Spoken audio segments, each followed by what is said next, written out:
In this demonstration, we will learn how to add a new patient via the registration module of Centricity.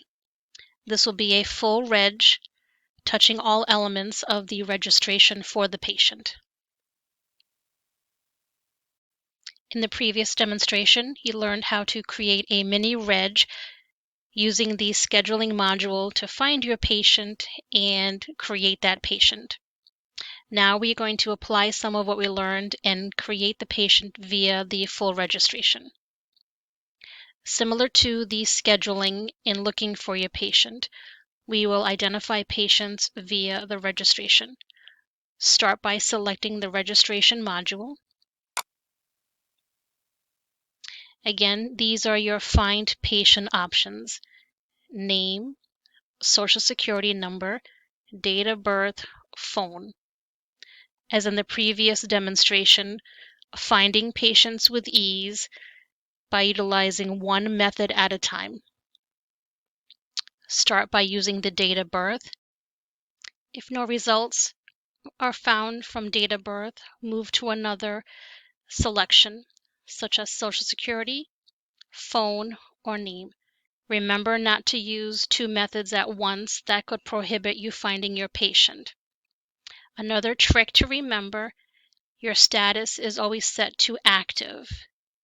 It would be best to get in the habit of switching to any so that it could go through all the statuses of Centricity to find that patient, in case they have been moved to a different status.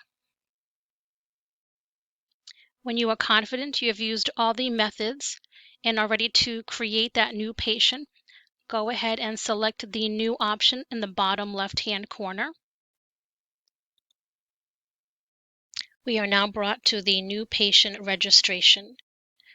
As you can see from across the top, there are many tabs associated with a patient's registration. We will go through each tab by starting at the patient tab. The first box is the title. This is utilized for patients that are from the church, such as brothers, nuns, and fathers. If you have a new patient with those titles, you would utilize this box. Other than that, this is not needed. Start by putting your cursor in the first name and then just using proper English, begin creating your new patient.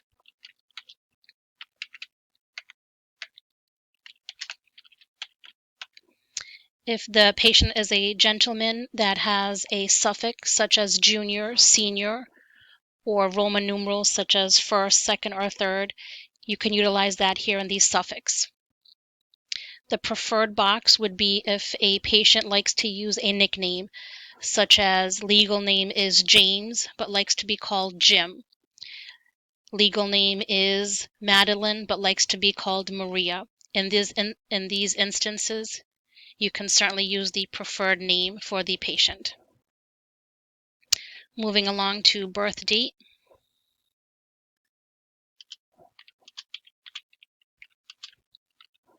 Birth time is not needed unless you are a pediatrician's office and would like to use this field. When we come here to guarantor, if the patient is 18 and above, they are considered a guarantor. The term guarantor means they are responsible for their bills.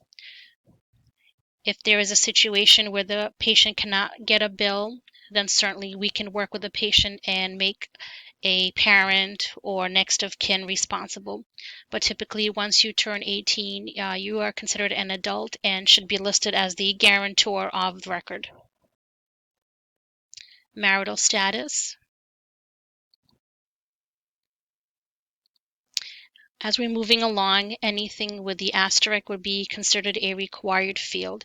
If you attempt to save and exit the registration without completing all the elements, the system will alert you and you would be required to go back and fill in what was missed.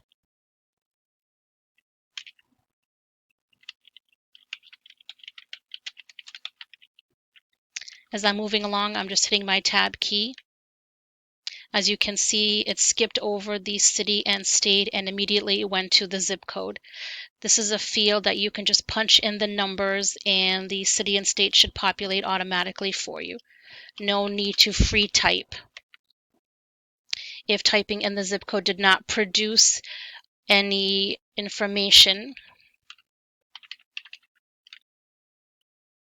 I would be able to utilize the create a new zip code. Simply type in the city separated by state. Country would not be needed unless this was the United Kingdom or Canada. USA is not needed to populate in here.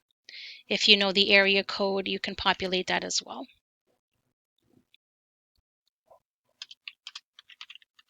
But I will use a real zip code that's already built into the system.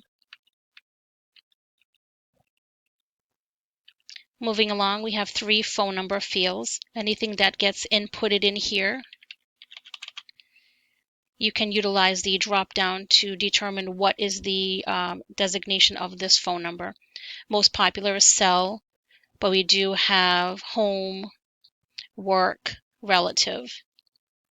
You are not required to populate 3, but if the patient would like to give you some phone numbers for relatives or how they can be reached, certainly can utilize these fields and fill in the information. Next would be an email field. If the patient would like to give you that, that is great. If not, a simple NA is sufficient to not populate this. By utilizing email, we can send out a notification blast. As we have done previously with the current situation with COVID, we have been able to send out a mass notification, and that was due in part to having the email field filled out for our patients, which is a great thing. But again, if they do not want to give you one, just a simple NA will suffice. These extra fields here, contact by, hope that is okay. If the patient would like a specific way to have you alert them, you can fill that out. If not, none is fine.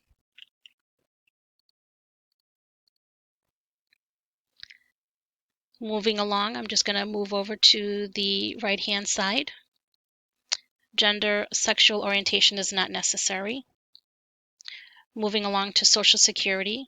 For Centricity, only 3 ways are recommended. If the patient is reluctant to give you their social, then we would ask that you could just use all zeros. If they were fine with giving you a portion of their social, you could do all zeros until the last 4. Or if they're confident and they want to give you the full social, then that would be sufficient as well. Having a full social is a good identifier of your patient, especially when the time comes for us to move along to Cerner.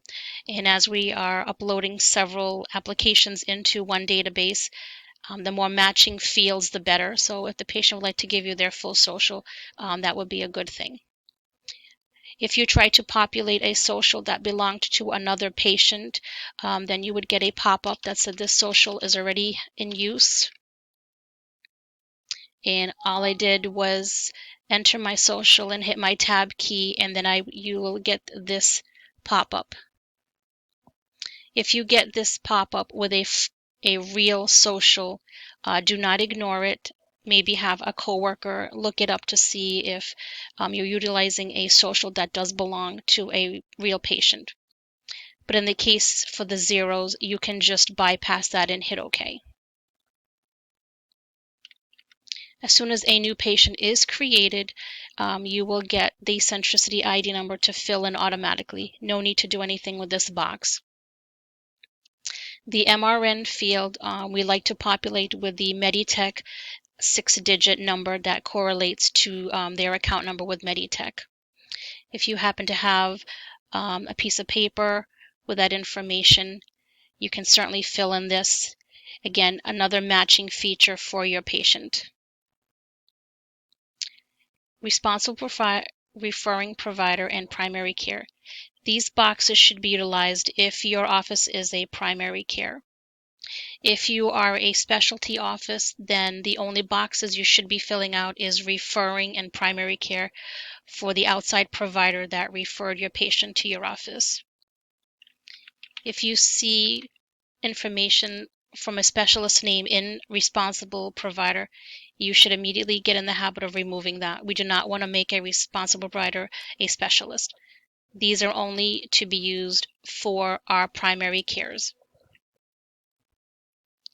Home location and facility, depending on where you're based. If you fill out the home location and facility, will automatically fill in for you. Language, race, ethnicity. If the patient is filling out their patient profile, they can list this information, and utilizing the drop-down, you can select what their race and ethnicity is.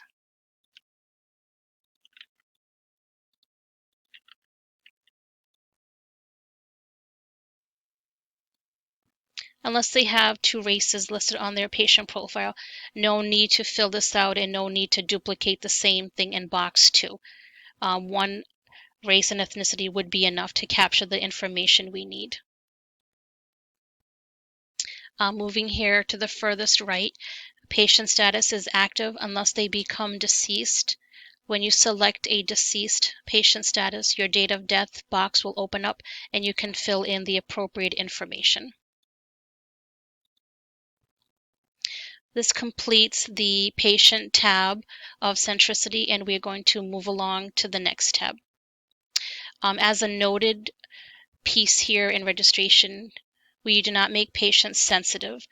All patients should be available to all staff to do their job. As you can see earlier, I made the patient 70 years old, so he is his own guarantor. So when I come to populate the guarantor box, that is now same as patient. I do not have to do anything because, as you can see, it is all grayed out. The only time this would be different is if you listed a child that was under 18 and then you wanted to make mom and dad be the guarantor. If that was the case, I would come over here, guarantor is other, and immediately I would be presented with a find guarantor box. Before creating a guarantor, it is best to see if you can find that patient in the database. Moms and dads are linked to several children, so more than likely they already exist in here. But if they do not, you can certainly create a new guarantor to be linked to that patient. But again, my patient is 70, so they are going to be their own guarantor.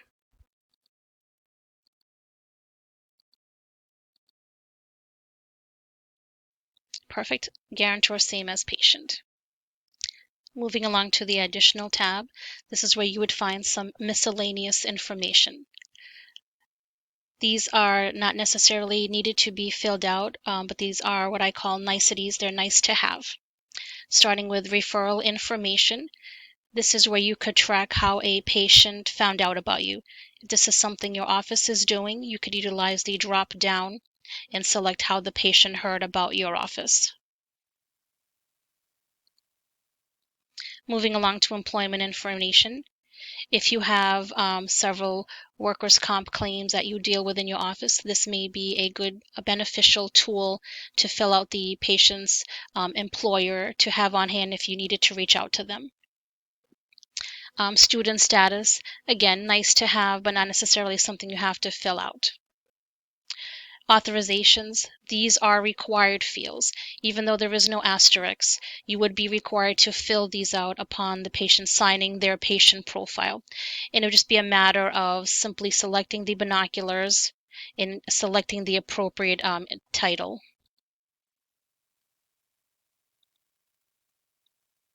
And then the date. When you select your cursor, any date box that has the slashes already built in, you could use your F12 key and it would automatically populate the date. That is a simple trick here with Centricity. But this only works for date fields that already have the slashes built in. And again, this would be a required field, especially for the billing. If billing tries to send out claims and these boxes are not populated, they would get an error message. So this would be needed for the front desk to do once the patient has filled out their profile. You would have to designate the authorizations, signature on file, and the date.